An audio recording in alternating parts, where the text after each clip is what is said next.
Hello everyone, today we are going to start electric field intensity on equatorial line of electric dipole। तो हमने इसमें क्या consider किया है, डाइपोल कंसीडर कर लिया, माइनस क्यू प्लस क्यू और दोनों के बीच की डिस्टेंस क्या हो गई 2a। अब यहाँ पर हमारे पास पी पॉइंट, हमारे पास क्या है इक्वेटोरियल पॉइंट, परपेंडिकुलर पॉइंट होता है। और जब हमने प्रीवियस लेक्चर में किया था एक्सियल लाइन का तो वो इस तरह से कंसीडर किया था।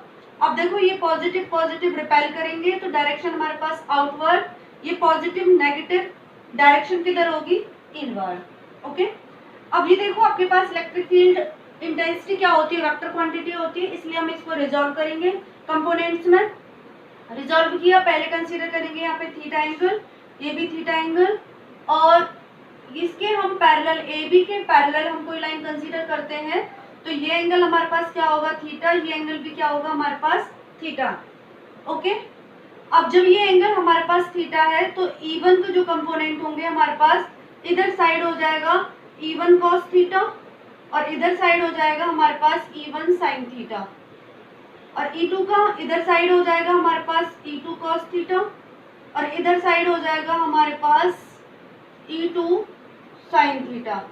ओके, अब ये हमारे पास A है और ये भी क्या हो जाएगी A, ये हमारे पास R है तो ये पाइथागोरस थ्योरम से क्या बन जाएगी r square plus a square, और ये भी क्या हो जाएगी r square plus a square. Now we find electric field intensity E1 and E2। E1 के Q अपॉन में आर स्क्वायर प्लस में ए स्क्वायर फर्स्ट इक्वेशन, के Q अपॉन में r square plus a square equation second. देखो ये under root होके इस तरह से आएगी, फिर उसका स्क्वायर करना पड़ेगा तो अंडरूट हट जाएगा। अब देखो हमारे पास क्या है E1 और E2 both are equal, equal है जब ये हमारे पास, तो E1 sin थीटा और E2 sin थीटा, थीटा भी हमारे पास इक्वल है तो ये क्या हो गई हमारे पास इक्वल और अपोजिट, तो साइन कंपोनेंट क्या हो जाएंगे हमारे पास कैंसिल आउट, तो साइन कंपोनेंट हमारे पास कैंसिल आउट हो जाएंगे। तो हमारे पास कौन से कंपोनेंट बनेंगे, बचेंगे कॉस वाले कंपोनेंट। तो नेट इलेक्ट्रिक फील्ड निकालेंगे हम, E is equal to E1 cos theta plus E2 cos theta. E1 और E2 हमारे पास इक्वल है तो हम इसको लिख सकते हैं 2E1 cos theta. Now E is equal to 2E1 के Q अपॉन में r square plus a square, और इस फॉर्मूले से आप निकाल सकते हो cos थीटा, ये cos होता है बेस अपॉन हाइपोटेन्यूज, बेस हो गया a, हाइपोटेन्यूज हो गया हमारे पास r square plus a square, के Q 2a, ये हमारे पास क्या बन जाएगा डाइपोल मोमेंट P, और ये टोटल पावर हो जाएगी हमारे पास 3/2, क्योंकि इसकी पावर 1 और इसकी पावर आपकी होती है 1/2, तो 3/2। अब हम इसको लिख सकते हैं के P अपॉन में r square plus a square, it's whole power is 3/2। ये आ गई हमारे पास इक्वेटोरियल लाइन के लिए electric field. Okay, if dipole is very short, if dipole is very short, so we can write 2a less less r, तो a neglect कर देंगे, E Q हमारे पास आ जाएगा के P अपॉन में आर स्क्वायर और इसकी पावर 3/2, 2 से 2 कैंसिल आउट, क्या मिला के P अपॉन में r की पावर 3। ओके, अब देखो हम रेशियो निकालें एक्सियल लाइन का और इक्वेटोरियल लाइन का, तो ये रेशियो आता है हमारे पास 2:1, क्योंकि एक्सियल लाइन की जो हमारे पास इलेक्ट्रिक फील्ड आई थी 2kP अपॉन में r³ आई थी, तो आप रेशियो निकालोगे तो ये रेशियो आ जाएगा आपका 2/1। ओके, नेक्स्ट टॉपिक है हमारे पास शॉर्ट डाइपोल के लिए करेंगे electric field intensity at any point.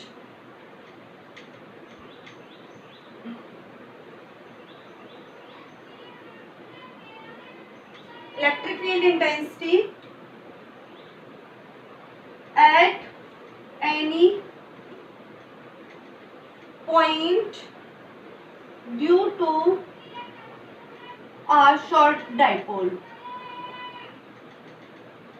short dipole, तो इसमें भी हमें डाइपोल कंसीडर करना पड़ेगा, -q + q, इसी पर ही हमें क्या लेना है एक्सियल लाइन और इक्वेटोरियल लाइन हमें कंसीडर करनी है।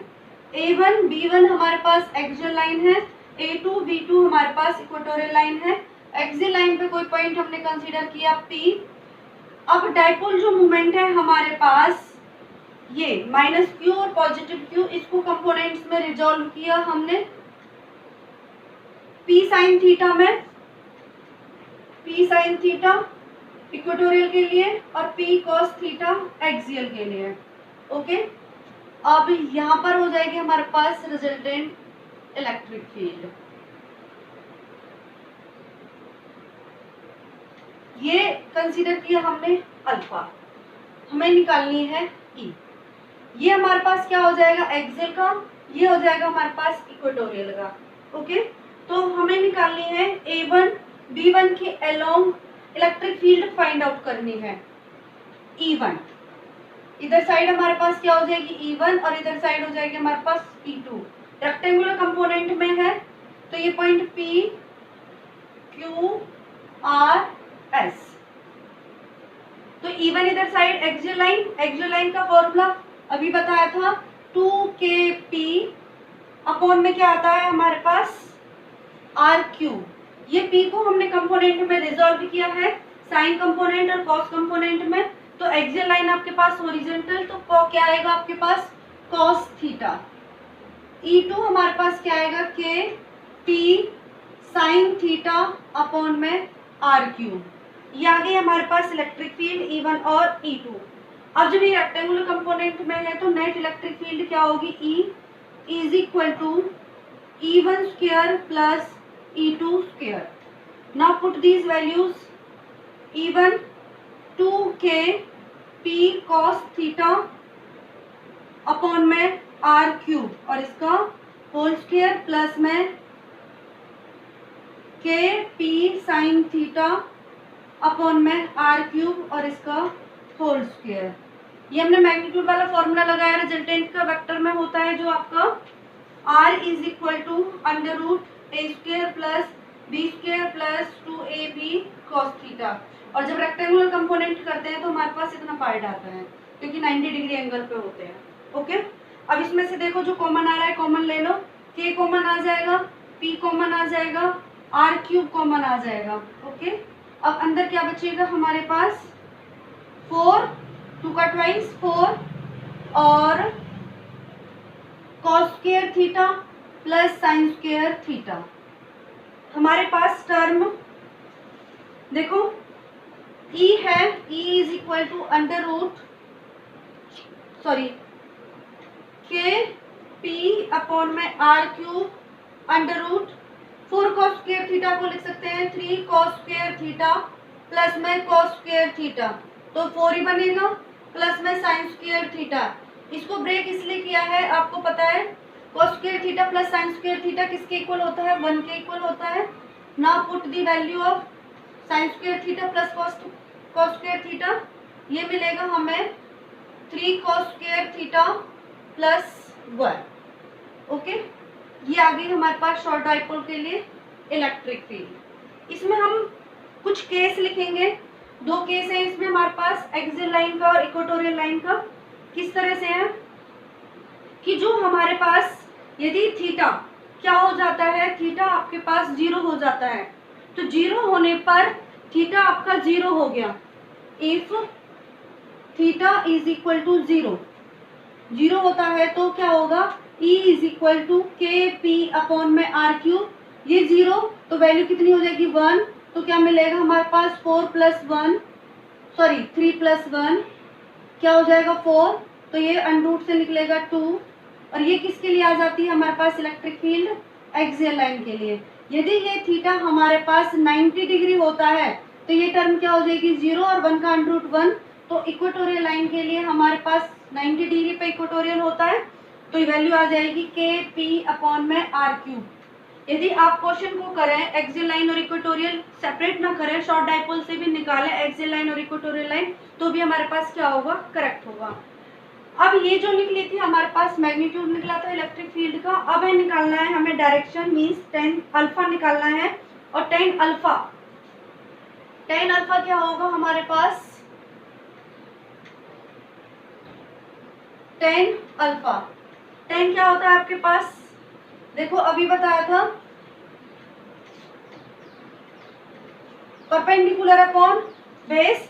परपेंडिकुलर क्या होगा हमारे पास E2 अपॉन में E1, E2 अपॉन में E1, ओके। या फिर हम लिख सकते हैं R क्यूब अपॉन में P क्यूब। तो ये आ जाएगा हमारे पास, वैल्यूज पुट कर दो। E2 क्या था KP अपॉन में R क्यूब, और E1 के लिए क्या होगा, उल्टा हो जाएगा R क्यूब अपॉन में 2KP। ये कैंसिल, ये कैंसिल, ये आपके पास था P E2 साइन थीटा आएगा, यहाँ पे आपका कॉस थीटा आएगा, R क्यूब से R cube 1/2 sine theta upon cos theta, ये बन जाएगा आपका 10। ये आ गई आपके पास 10 अल्फा की value. Okay dear students, thank you.